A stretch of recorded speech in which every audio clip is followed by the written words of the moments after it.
मनोहरम् सर्वसुन्दरम् तिलकलक्षणम् चञ्चलेक्षणम्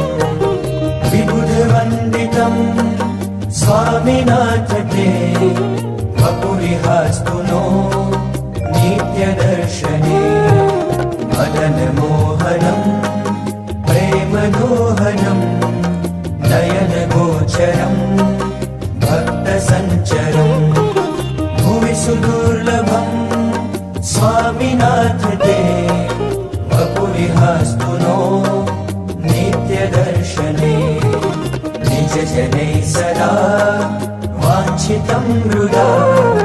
परसुखावहम्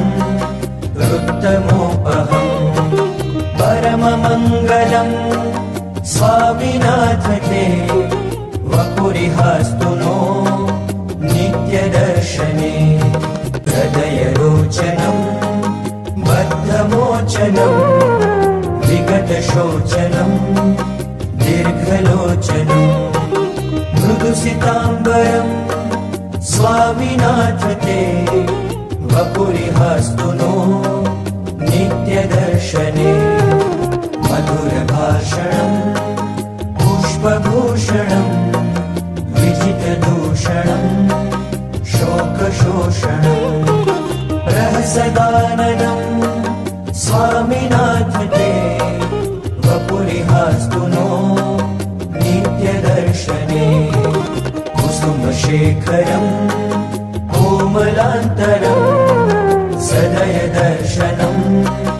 दुःखकर्षणम् विधिहरार्चितम् स्वामिनाथ ते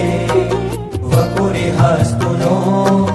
नित्यदर्शने परमपावनम् लोकभावनम् कुटिलकुन्तलम् पुष्पकुण्डलम् भवभयापहम् स्वामिनाथ ते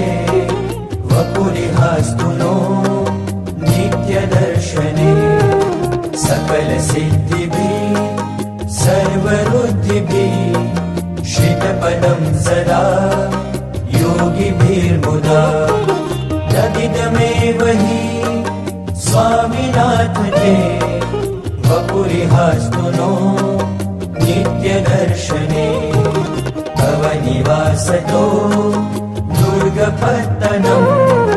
जयति भूतले सर्वतोधिकम् भवतु पाश्रया मुक्तिरत्रय वसति सर्वदा न्यत्र दुर्लभा उपधदुर्वना घोरयौवना रसनवृश्चिका लोभलुब्धका बहुतरपदो भूरिसम्पदो भूरिह त्वया रक्षिता वयम् प्रबलसंशया दुष्टसंश्रया मदविलेशया उत्सिताशया स्मरणसरिसृपान् मानकोणपान् मुनिपते वयम् रक्षितास्त्वया अशुभभावतः क्रोधदावतो मृतिजनुर्भयात् पापदुर्नयात् मधुमहाविशात् सर्वथा मिषात् यतिपते वयम् रक्षितास्त्वया विषयवारिणे स्थायिता यथा करुणया वयम् भूरिशस्तथा तव पदाम्बुजा शक्तिविघ्नता सततमेव न पातुमर्हसि वचनमानसम् त्वत्पदाम्बुजा व्रजतु मान्यतो नाथ न सदा इति वयम् मुहुः प्रार्थयामहे